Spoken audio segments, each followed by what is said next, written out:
La tendance du zinc sur le marché international dans la période allant du 7 au 12 mars 2022. Judith Unamaka nous en parle dans les chiffres clés dans ce nouveau numéro de Zoom Eco Live. Mesdames et messieurs, bienvenue à tous. Nous aurons aussi un dossier sur ce plateau avec Aris Mbenga et la chronique du jour sera au rendez-vous. Mais avant d'exploiter toutes nos rubriques, commençons d'abord avec les nouvelles en bref. C'est parti.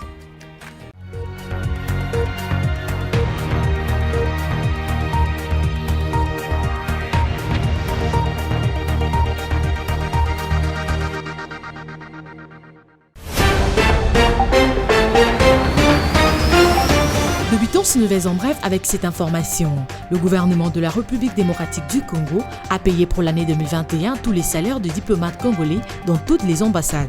C'est ce qu'a indiqué le ministre congolais des Affaires étrangères, Christophe Lutundula, lors de son passage sur les ondes de la Radio Top Congo ce mardi 8 mars 2022. Autre nouvelle, d'après les résultats de l'évaluation économique préliminaire du projet d'État Pamba Sud de la compagnie minière d'Alpha Mine Ressources en République démocratique du Congo, l'entreprise aura besoin d'au moins 116 millions de dollars américains pour développer ses projets. C'est ce qu'a révélé la compagnie minière le lundi 7 mars 2022 lors de la publication de résultats de la PA du dit projet. Avant de finir ces nouvelles en bref, signalons que la Banque africaine de développement a annoncé son ambition de parvenir à une parité hommes-femmes au sein des effectifs d'ici 2025, soit 3 ans. Cette ambition de la plus importante institution financière du développement en Afrique a été annoncée le 7 mars dernier lors d'une cérémonie devant marquer le lancement de son processus de certification EDGE, la principale certification mondiale d'évaluation pour les genres et la promotion de l'équité en milieu professionnel. Et pour finir, il existe aujourd'hui plus de 640 hubs technologiques actifs à travers toute l'étendue de l'Afrique qui contribuent fortement à accélérer l'innovation et à créer de l'emploi, en particulier auprès de jeunes. C'est ce qu'a indiqué le directeur général de Microsoft Africa Transformation Officielle, Wael El-Kabani. D'après lui, le marché africain des startups représente encore moins d'1% du total des investissements dans le monde. Nous revoilà sur ce plateau et à présent nous allons recevoir la première rubrique card. Il s'agit de Judith Unamaka qui nous parle aujourd'hui de la tendance du zinc sur le marché international dans la période allant du 7 au 12 mars 2022. Suivez.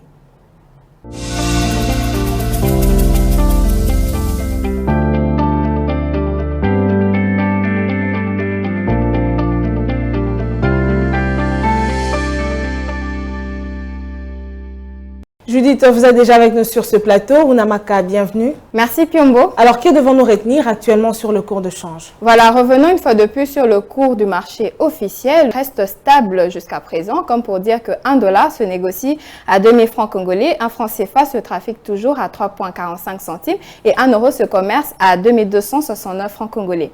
Dans le but de comparer et de statuer sur le déséquilibre monétaire, dans l'espace marché parallèle, nous avons pointé un endroit, toujours dans le principe d'en choisir un parmi plusieurs. Il s'agit bien sûr de l'EMBA et dans cette partie de la ville, $1 s'évalue à 2015 francs congolais, un franc CFA se coopère à 3,47 centimes et €1 vaut 2341 francs congolais. Voilà, parlons à présent du zinc sur le marché international. Dites-nous, qu'est-ce qui s'observe dans la semaine allant du 7 au 12 mars 2022? Le cours du zinc devrait enregistrer une hausse au cours de la période allant du 7 au 12 mars 2021. Vendu la semaine dernière à 3625,95 $ américains la tonne. Le zinc devrait se négocier cette semaine à 3734,20 $ américains la tonne sur le marché international. Et ce document a été renseigné par le ministère du Commerce extérieur. À en croire ce même document, ce produit devrait enregistrer un écart positif de prix de l'ordre de 109,25 $ américains au cours de la période évoquée, représentant ainsi un taux d'accroissement de 3,01%. Mais au vu de la réalité du marché, le zinc a gagné plus de marge, bien au-delà des projections spéciales au cours de la période évoquée. Cette hausse de prix de zinc de plus en plus remarquable sur le marché international devrait faire les affaires avec les sociétés minières basées en RDC qui se positionnent dans l'exploitation du zinc, notamment Ivanhoe Mines. Alors, en parlant de l'entreprise Ivanhoe Mines, dites-nous combien compte-t-elle débourser comme somme, bien sûr, pour investir dans la relance de l'exploitation du zinc zinc à Kipushi. Cette entreprise canadienne compte investir un montant estimé à 382 millions de dollars américains pour la relance de l'exploitation du zinc de Kipushi, vieux depuis près de 69 années d'exploitation. Et pour y arriver, la société Ivanhoe Mines sera en partenariat avec la société d'État Gécamines, propriétaire initial de la mine. Et pour finir avec vous, Judith Tunamaka, dites-nous quels ont été les termes du partenariat. Dans les termes de partenariat mis à jour, notons par ailleurs la participation de Gécamines dans Kipushi Corporation, la coentreprise gérant le projet, passant de 32 à 38% contre 68 à 62% pour Ivanhoe. Une fois opérationnelle, la mine de Kipushi pourrait produire jusqu'à 240 000 tonnes de zinc sur une durée de vie de 14 ans, après une teneur moyenne de 36,4% au cours des 5 premières années d'exploitation, et elle sera en outre la plus riche en zinc à travers le monde. Merci à vous, Namaka, pour toutes ces précisions. Nous espérons vous retrouver déjà à la prochaine édition de Zoom Eco Live. Merci à vous.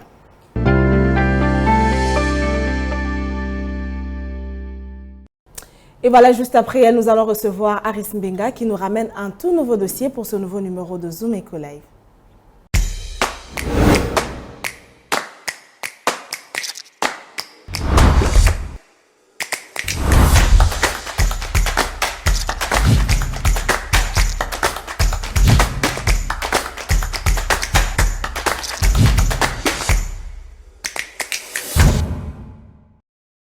Aujourd'hui, c'est vous qui êtes à la présentation du dossier. Aris Mbenga, bienvenue. Merci Judith. Alors, pour le compte du dossier d'aujourd'hui, vous nous parlez de la construction de ports en eau profonde à Banana, où d'ailleurs une délégation gouvernementale de la RDC est actuellement à Dubaï en vue de l'opérationnalisation rapide de ce port. Alors, pouvez-vous nous donner des précisions à ce sujet? Alors, bien sûr, il y a une délégation du gouvernement congolais composée de plusieurs ministres, donc du gouvernement Sama Lukonde.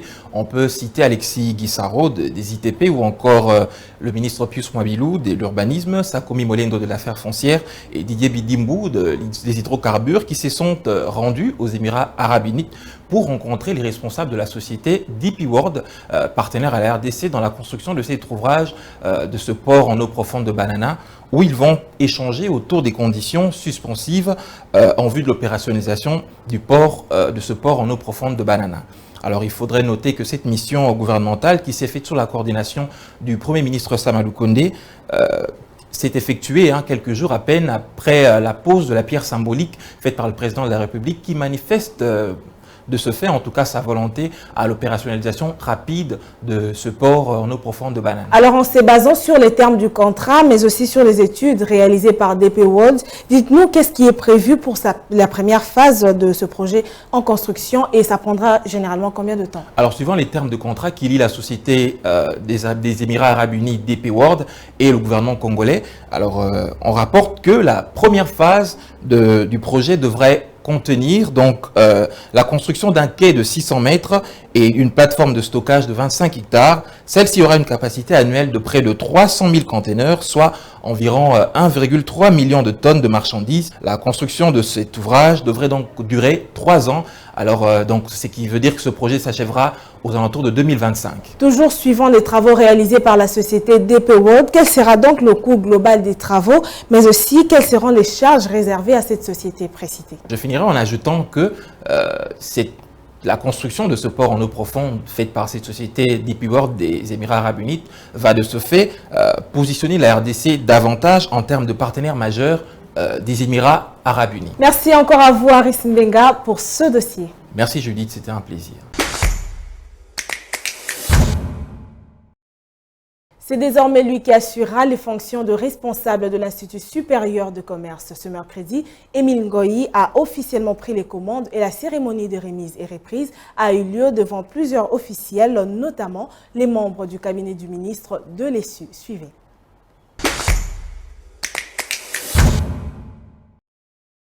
Il est 8 heures et les décors est planté pour accueillir le nouveau comité de gestion de l'Institut supérieur des commerces, ISC, avec à sa tête le professeur Émile Ngoyi Kasongo. Je souhaite d'abord le bienvenu et fructueux mandat au nouveau comité de gestion. Je sais qu'il y a beaucoup de défis qui leur attendent, mais avec leurs compétences, leur sagesse, ils vont relever les défis. L'homme qui, dans son cursus professionnel, a toujours su se démarquer partout où il est passé. Le témoignage le précède Et cela rassure les étudiants de cet institut qui attendent beaucoup de lui. Pour le nouveau comité de gestion, je suis très content. Je ne peux que le demander de gérer avec amour, avec paix. De ne pas poursuivre le chemin tracé par l'ancien comité de gestion qui était de détruire. Je sais, je connais leur capacité à la personne de notre deux jeux, M. Émile Kasongo. D'abord, je veux qu'il maintienne les systèmes anonymat que nous avons toujours au sein de l'université. Et deuxièmement, je veux qu'il lutte contre la corruption, les antivalaires. Il est le bienvenu parmi nous et je suis tellement impatient d'attendre tout ce qu'il peut amener de nouveau ici au sein de l'université. Aussitôt arrivé pour la cérémonie des remises et reprises, il est reçu par une marée humaine. L'ambiance était totale.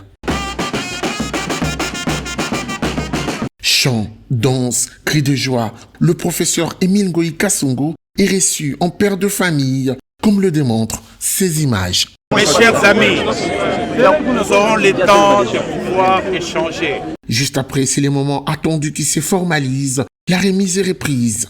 C'est donc le début d'une nouvelle ère, d'une nouvelle touche, d'une nouvelle vision.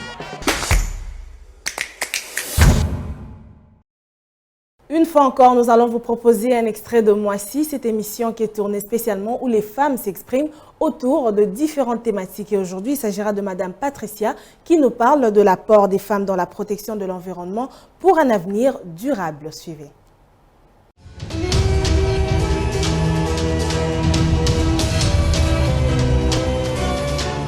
La femme doit promouvoir des valeurs et des gestes qui favorisent la gestion de notre écosystème. Alors, il faut que la femme, d'abord, soit instruite, s'implique à tous les niveaux, éducation, qu'elle sensibilise aussi les femmes qui ne sont pas instruites. Deuxièmement aussi, les femmes doivent prendre conscience de leur état, doivent prendre conscience de s'élever pour pouvoir apporter un plus dans le développement durable.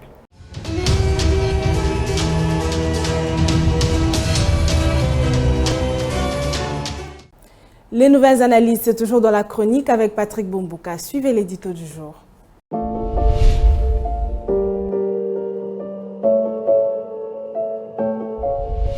Bonjour. Après le rebond économique en 2021 avec une croissance du PIB estimée à 5,7%, les perspectives pour 2022 restent favorables, quand bien même il faudrait surveiller certains facteurs de risque à la baisse. Tel est le point de vue du FMI, dont les services viennent de clôturer une mission d'évaluation globale de la situation économique de la République démocratique du Congo, et c'est dans le cadre du programme triennal conclu avec cette institution de Bretton Woods. Quelles sont les leçons à tirer de cette évaluation du FMI en prévision de la deuxième revue prévue dans le cadre du programme triennal au mois d'avril 2022. Concernant l'année 2021, comme l'indique le Fonds monétaire international, les données préliminaires confirment le rebond économique en 2021 avec une croissance du produit intérieur brut PIB d'autour de 5,7%, une croissance soutenue par les secteurs miniers et celui des services. L'inflation s'élevait à 5,3% à la fin de l'année 2021 et comme elle devrait rester modérée, la Banque centrale du Congo a donc réduit les taux d'intérêt directeurs de 100 points de base à la fin de l'année 2021. Des estimations préliminaires, en croire la mission du Fonds monétaire international, suggèrent que le déficit du compte courant s'est réduit de 1% du PIB en 2021 contre 2,2% du PIB en 2020. Et cela grâce aux exportations minières qui sont de plus en plus en hausse. Ces évolutions extérieures favorables et l'allocation des DTS fin août 2021 ont donc permis d'augmenter significativement le niveau des réserves internationales brutes. D'après les observations du Fonds monétaire international, le solde budgétaire global s'est amélioré en 2021 en raison justement de la hausse de recettes et d'investissements publics inférieurs aux prévisions. Si les perspectives économiques pour 2022 restent favorables, quels peuvent être les risques à la baisse pour l'exercice budgétaire en cours? Eh bien, pour le Fonds monétaire international, les risques à la baisse ont fortement augmenté et appellent donc à accumuler des réserves et à maintenir des politiques macroéconomiques prudentes pour renforcer la résilience aux chocs externes. Au nombre de ces risques, il y a donc lieu de noter la hausse du prix des carburants qui réduit l'espace budgétaire pour les dépenses sociales en termes d'infrastructures de base. Pour l'équipe du Fonds monétaire international qui vient d'achever sa mission en République démocratique du Congo, le gouvernement de Kinshasa devrait veiller à la transparence de la fixation des prix des carburants et aussi surveiller de près l'impact de la subvention sur le budget. Il convient de signaler que le budget 2022 prévoit une augmentation des dépenses et d'investissements publics, en partie financés par l'allocation des DTS dans le cadre du programme triennal conclu avec le Fonds monétaire international. Toutefois, l'équipe du Fonds monétaire international et les autorités congolaises ont dû discuter des possibilités d'intensifier des réformes structurelles pour soutenir la reprise. Une fois approuvée par le Parlement congolais, la nouvelle loi sur les banques commerciales et la loi anti-blanchiment contribueront efficacement à renforcer la supervision bancaire. Merci de votre attention.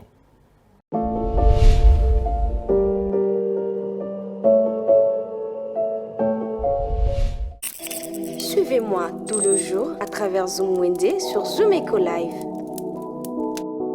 Abonnez-vous sur notre chaîne YouTube. Zoom Eco Live, la référence de l'actualité économique en RDC.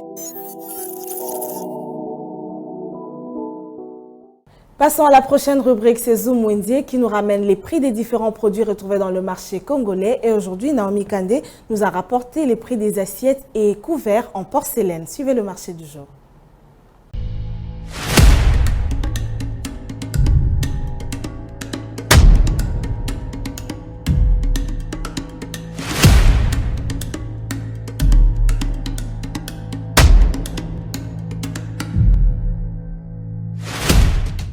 Majoritairement utilisées en cuisine ou à table. Ces pièces de vaisselle aussi fragiles mais pourtant appréciées surtout à la salle à manger.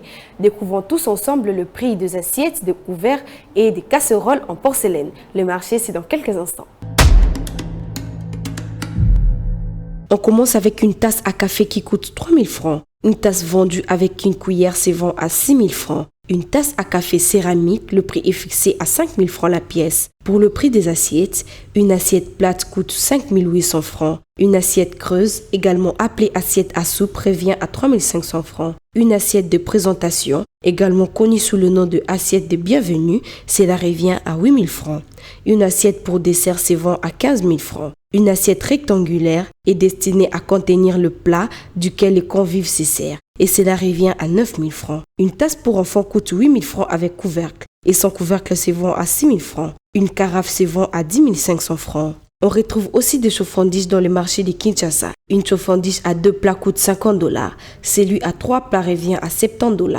On clôture avec une assiette montée qui est une assiette en pyramide qui sert de support de fruits, le pâtisserie, le tarte et tant bien d'autres. Et cela coûte 20 000 francs. Merci de nous avoir suivis. Prenons rendez-vous pour un prochain numéro. Les rendez-vous économiques, c'est dans l'agenda sur Zoom Eco Live. Abonnez-vous sur notre chaîne YouTube. Zoom Eco Live, la référence de l'actualité économique en RDC. Pour ce 9 mars 2022, il y a des rendez-vous économiques à noter et Adassa Grasse nous en donne plus de précisions.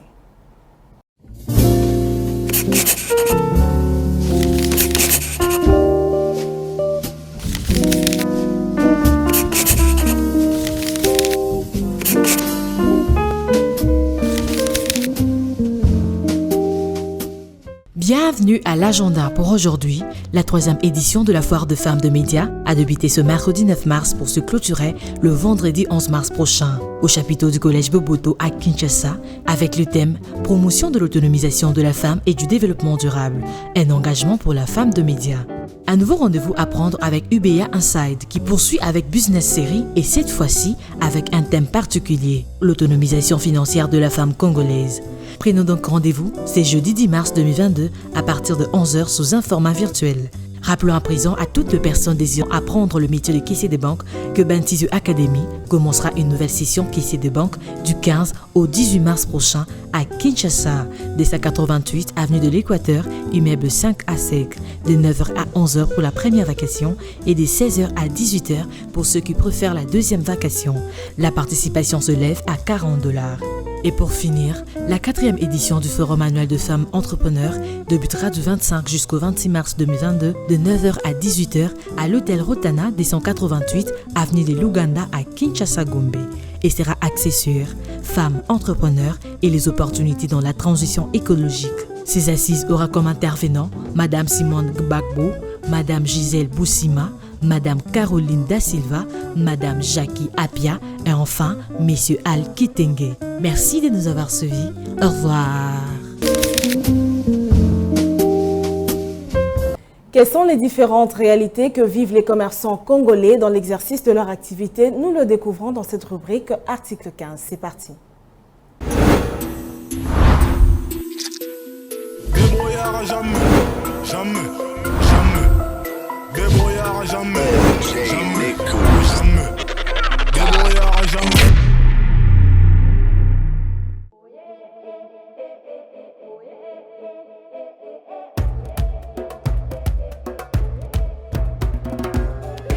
Atuka na bandi mukie koya makolo ngulu na gomoyo kobanda na ngana oteka biloko nateka biloko mosusu nateka kaka manga mingenge paipai avocat biloko nateka na ume na mombongo esungaka mpona bana esungaka na mombongo kaka oyo tokutana na badifete mosusu kobwaka mokolo okutani na malamu oteki ti nga na kopesa conseil na bamama wana oyo avai na ndako atala tunde biso mpe tozosala matongo obimi mwa mingenge oyo olukiluki kaka batandi mwa paipai otandi ndenga natandaka nautaka mosika na bumbu naya awa ozwi bisi mpona kodebreka biloko ya mike mike oyo.